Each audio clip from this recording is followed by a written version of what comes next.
ये आत्मा उसी समय से व्याकुल है जिस समय से ये उस परम पिता के उस सुखमय स्थल से, उस सतलोक से, अमरलोक से बिछुड़ कर आई है, उस परम पिता से दूर हुई है।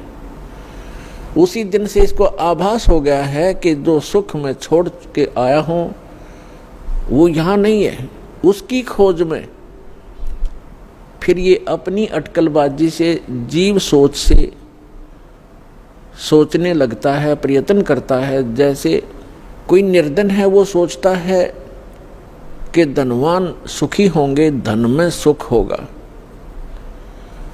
और धनी व्यक्ति को स्वप्न में भी सुख नहीं होता। पुण्यात्माओं, निर्धन को तो ये बात जचे नहीं कि धनवान सुखी नहीं, लेकिन किसी धनवान यानी मायाधारी से मिलकर देखना उसके ऊपर कितनी समस्याओं का पहाड़ होगा, आप सोच भी नहीं सकते। जहां माया है वहां शीतलता नहीं हो सकती। जहां भट्ठी अग्नि की तप रही हो वहां शीतलता नहीं हो सकती। ये माया अग्नि की भट्ठी है, इसके निकट बैठकर प्राणी कभी भी शीतलता महसूस नहीं कर सकता। धनी व्यक्ति सोचते हैं कि राजा लोग सुखी होंगे। राजा को सुख स्वप्न में भी नहीं होता। आपको ऐसा लगता है जैसे इसके आगे पीछे बड़ी सेना चलती है, बड़े बड़े अधिकारी सलूट लगा रहे होते हैं, ये महासुखी होगा, कारों में चलते हैं। सपने में भी सुख नहीं है इनको, क्योंकि हमने सुख का पता ही नहीं जो सुख होता है। राजा लोग समझते हैं कि ऊपर के ये देवता लोग सुखी होंगे स्वर्ग आदि में। स्वर्ग के देवता सोचते हैं इंद्र सुखी होगा, जो देवराज है, देवताओं का राजा है। और देवराज सोचता है कि ब्रह्मा विष्णु महेश सुखी हैं।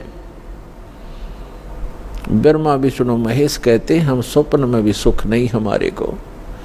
आपने भगवान विष्णु की कथा पढ़ी होगी, बहुत बार सुनाई है, देवी भागवत प्रथम स्कंद में।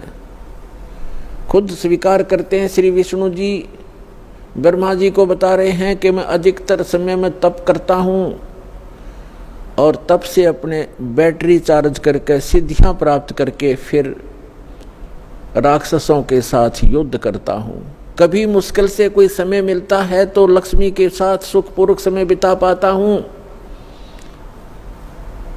तो खाक सुख है यहाँ पर। परमात्मा बताते हैं झूठे सुख को सुख कहे, ये मान रहा मन मोद, सकल चबीना काल का, कुछ मुख में कुछ गोद।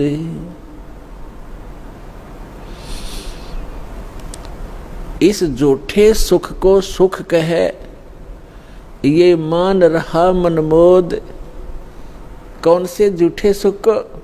एक व्यक्ति बता रहा था कि मेरे एक कन्या ने जन्म लिया, जन्म से उस कन्या के गुदा स्थान नहीं था।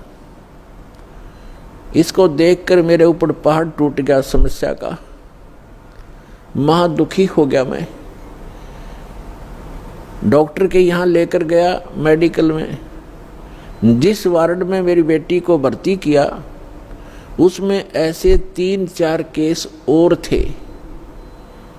तब मुझे कुछ राहत मिली कि मेरे जैसे और भी दुखी हैं। बताओ इससे क्या लाभ मिला उसको? अपना मन में मान लिया कि चलो और भी दुखी हैं तो मैं भी दुखी हूं, कोई बात नहीं। क्या वो दुख हल्का हो गया? क्या गुदा स्थान बन गया बेटी का? तो पुण्यात्माओं, इसे गंदे लोक में रह रहे हम। यह सुख नाम की चीज नहीं है। हम एक दूसरे को दुखी देखकर उससे हल्का दुख हो या उसके बराबर हो, हम अपने राहत मान लेते हैं। यहाँ कोई विकल्प नहीं है। जैसे एक व्यक्ति के 3 पुत्र थे। एक पुत्र की मृत्यु होगी, बहुत दुखी बुरी तरह रो रहे हैं, आहार भी नहीं कर रहे हैं। शोक व्यक्त करने वाले व्यक्तियों में एक ऐसा व्यक्ति उपस्थित था जिसका एक ही पुत्र था, वही मृत्यु को प्राप्त हो चुका था। तो सांत्वना देने वालों ने कहा कि देख भाई, यहाँ तो ऐसा ही है, सभी की मृत्यु होती है, ये तो भगवान हवाला बात है, चिंता मत करो। देखो ये भाई बैठा है, इसको देख कर जी ले, इसका इकलौता पुत्र था, उसी की मृत्यु होगी, ये भी तो अपना समय व्यतीत कर रहा है, धैर्य कर। तो तब उस व्यक्ति को कुछ होशी आई, हाथ मुंह धोए, कुछ देर में खाना भी खा लिया।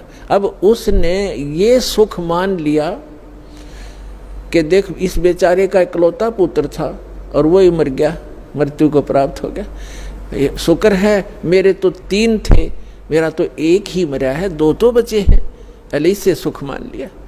क्या वो बेटा वापस आ गया? तो यहाँ परमात्मा कहते हैं झूठे सुख को सुख है ये मान रहा मनमोद, और सकल चबीना काल का, कुछ मुख में कुछ गोद। परमात्मा यहाँ क्या बताते हैं, भाई तन दर सुखिया कोई न देखा, जो देखा सो दुखिया हो, उदय अस्त की बात करते हैं, मन सबका किया विवेक का हो, सबका किया विवेक का हो।